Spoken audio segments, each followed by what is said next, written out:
channel, welcome back to my kitchen, and today we are going to make the sticky spare ribs from the recipe book that you got with your CrockPot XL.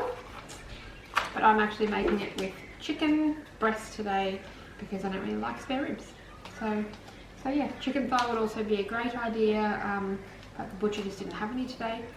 So we're going to make it with chicken breast, so let's do it. Okay, so first we want our chicken. This is just over 1 kilo of chicken thigh that I'm going to cut up. Okay, the next ingredient on the list is vegetable oil, but I think vegetable oil is disgusting, so I will be using coconut oil.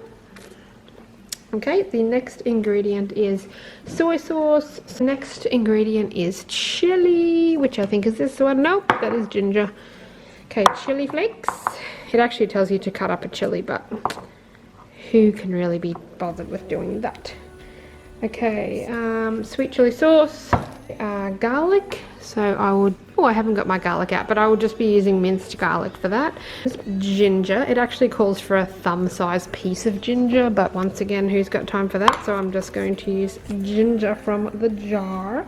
Tomato sauce. Okay, the next ingredient on the list is Worcestershire sauce, which I actually couldn't find at the shops today. So we won't be putting that in, so hopefully it'll be okay. But I do also have some smoky barbecue sauce, so I think I might swap it out for that. Okay, next ingredient is honey.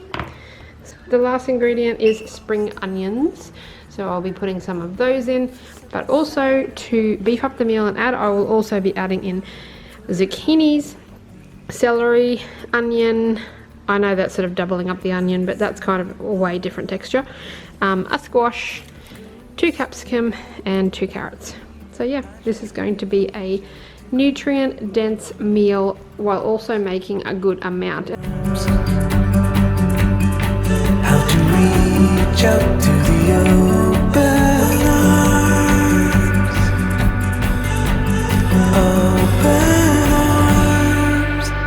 Blue skies turning red, and I don't know if it's for good or beautiful.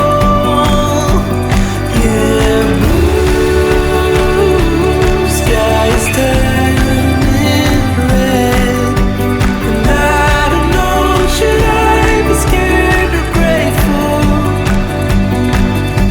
'Cause I don't know if it's forbidden or beautiful, beautiful.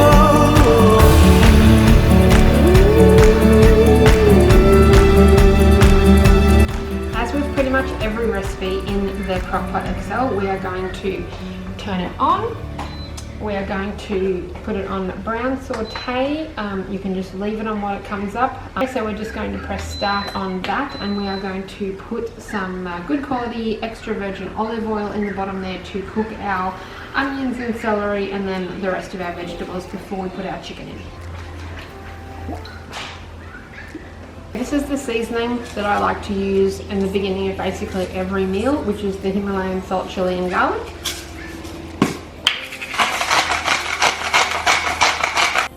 Don't forget wooden or plastic only in your non-stick insert. Okay, we've got a bit of heat there, so we're going to pop our onions in.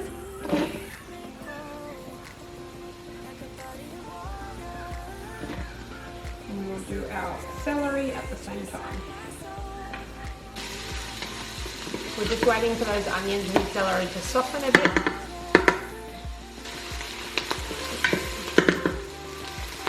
Okay, they've softened a fair bit, so we're going to put the rest of our vegetables in.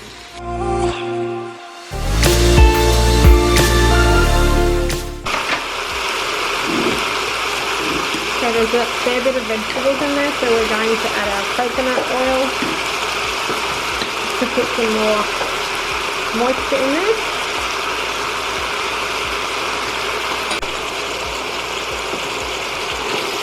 We'll just stir that coconut oil through so the heat can melt it.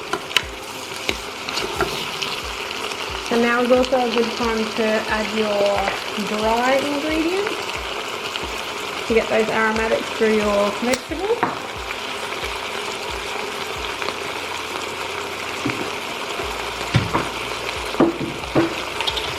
So we're going to put some minced garlic in.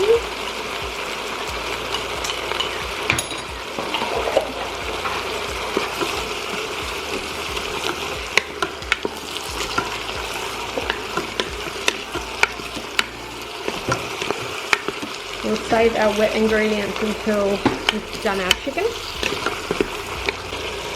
Okay, so we're ready to put our chicken in. The recipe book does actually tell you to pour this out into another bowl and to cook your chicken, to brown saute your chicken separately, but it doesn't seem to make much difference, so I just put it in now. But this is what you want to me, like a body of water.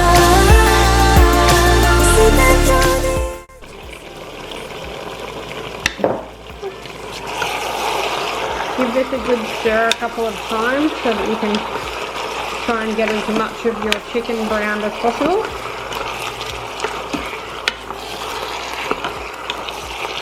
And then once it's browned, we'll add our sauces in.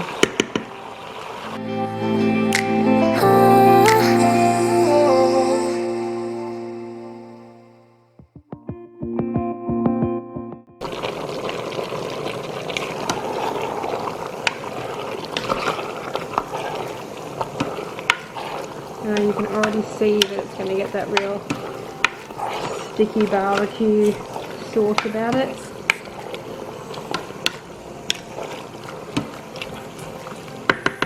Okay, I have also decided I'm going to put a tin of 4-bean mix through it.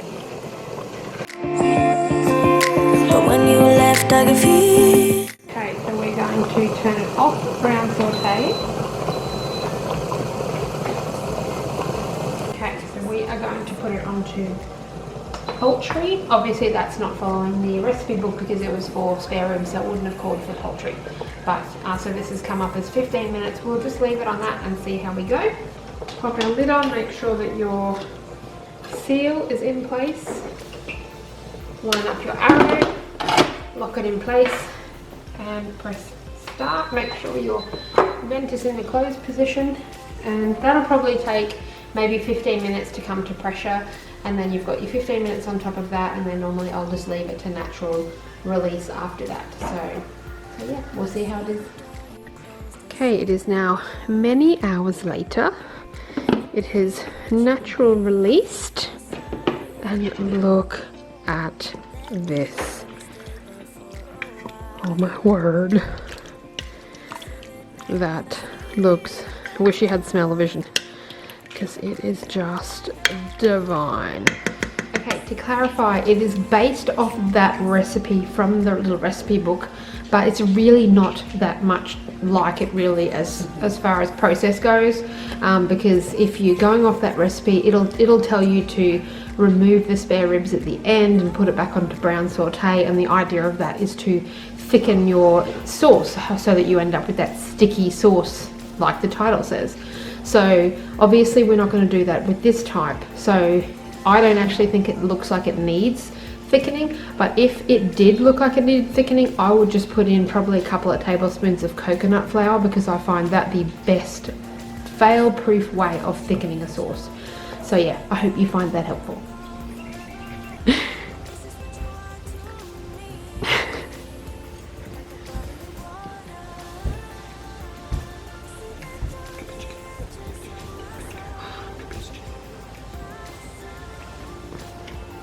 Very nice.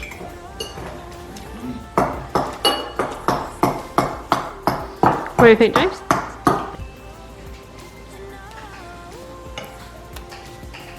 Good?